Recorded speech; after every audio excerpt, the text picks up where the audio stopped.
But let's get the focus on Tata Power. Strong set of numbers this quarter. The Mundra performance has aided the quarter earnings, and the Odisha operations also continue to see improvement. Praveer Sinha, the Managing Director and Chief Executive Officer at Tata Power, is with us. As always, he'll give us a sense of which way things are headed and also how the industry dynamics are looking. Mr. Sinha, good morning. Happy Diwali to you and your team, and thank you for being here with us on the channel. I wanted to start by, talking a little bit about the Mundra performance. The performance was good, but the coal contribution has come down. Given the extension of Section 11, what are the kind of profits that you are penciling in for Mundra over the next 1 to 2 years? And does it push out the long-term PPA chances? Good morning, Sonia, and happy Diwali to you and all your colleagues in CNBC. I think the performance has been good this quarter, and this has been on back of a good performance from all our businesses, including Mundra. The Section 11, of course, has helped us because under Section 11, we get the cost, which is the actual cost of power generation. So it's a pass-through arrangement which is there, and to that extent, the restitution takes place. And whatever cost is incurred, we get a reimbursement of that. And we expect now that it has been extended up to June 24, and the demand of power being so high, it is expected that this will continue. However, we have been in discussions with the procurers, and hopefully we'll come to some sort of an arrangement much before the Section 11 gets over. And that will help us to have a long-term arrangement.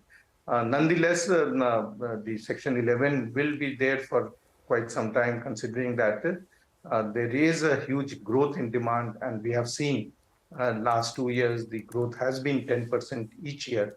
So nearly 22% growth has been seen in last 2 years. So with the type of extreme weather conditions, the type of growth, industrial growth in the country, we do expect the power demand to continue in the coming years. So, sir, can you put some numbers to the kind of path to profitability for Mundra? I mean, what are you penciling in? We are not looking at a profitability, but we are definitely looking at a cost reflective. So earlier we used to have huge losses in Mundra. That will not happen. So it will be cost reflective and cost neutral to that extent. Hi, Mr. Sinha. Morning. Thanks so much for joining in. Just a quick question on this Coastal Gujarat Power Limited. What kind of ROE are you making here? So as I mentioned to you, we are not making ROI or ROE in that.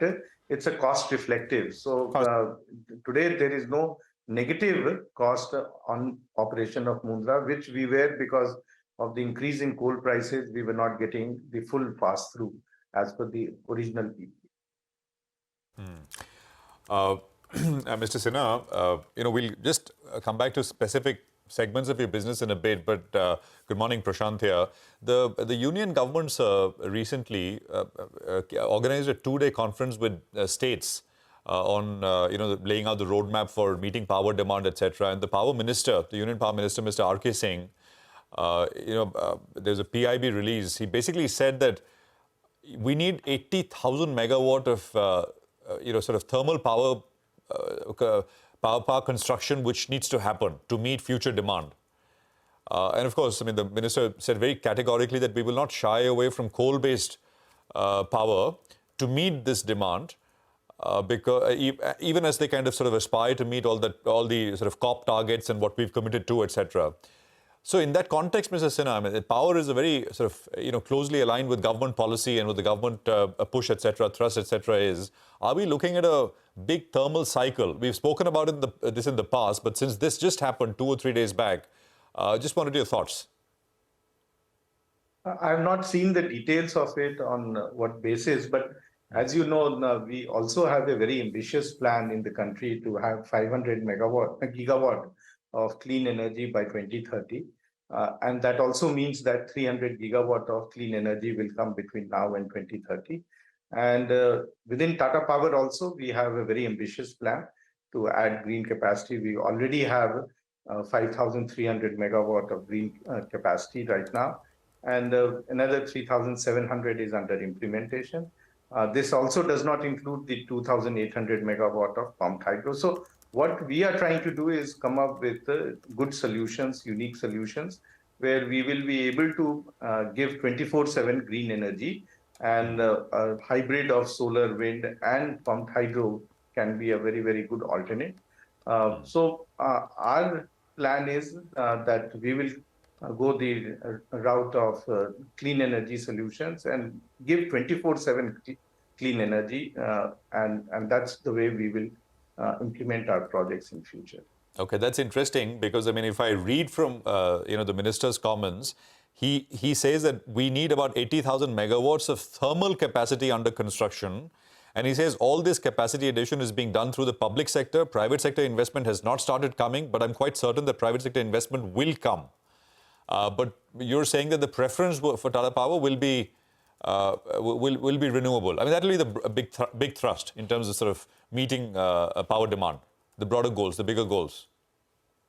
Absolutely right. And we took this stand a few years back, and we continue to be on the script of going clean. And we will implement more and more of clean energy. We'll also implement more of pumped hydro and other hydro projects so that they can be mixed with the solar and wind and given 24/7 solutions. Okay, all right. Mr. Sinha, I also wanted to ask you about the Odisha Discom. That's the other one that's done quite well. Could you tell us what is the outlook from here on?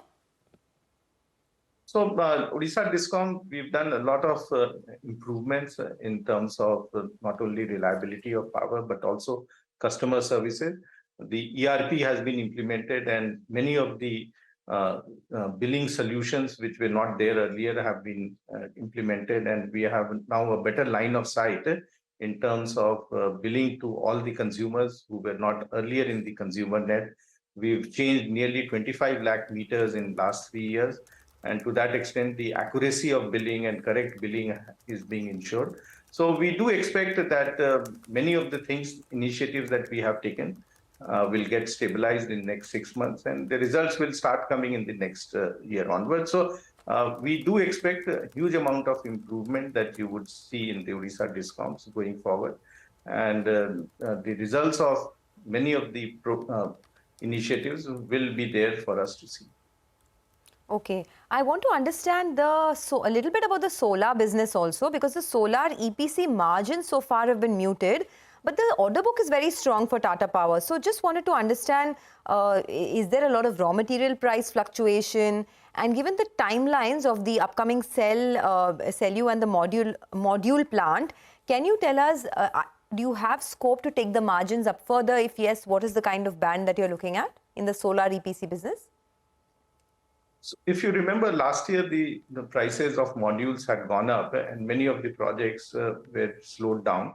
Now that the prices have come down, we have tied up huge quantity of modules. And you would see that between now and March, we will be implementing nearly 1.5 gigawatt of projects. And many of those projects which were delayed will get completed by March. So next 2 quarters, you will see huge amount of investment happening in the renewable business, and the results will start coming from there on. Okay, and you have this factory coming up as well, right? So once that comes on board, then what kind of an overall growth are you looking at in the solar EPC business? So this is a 4.3 gigawatt solar cell and module manufacturing unit, the biggest one in the country at single location, and the first one under the PLI scheme.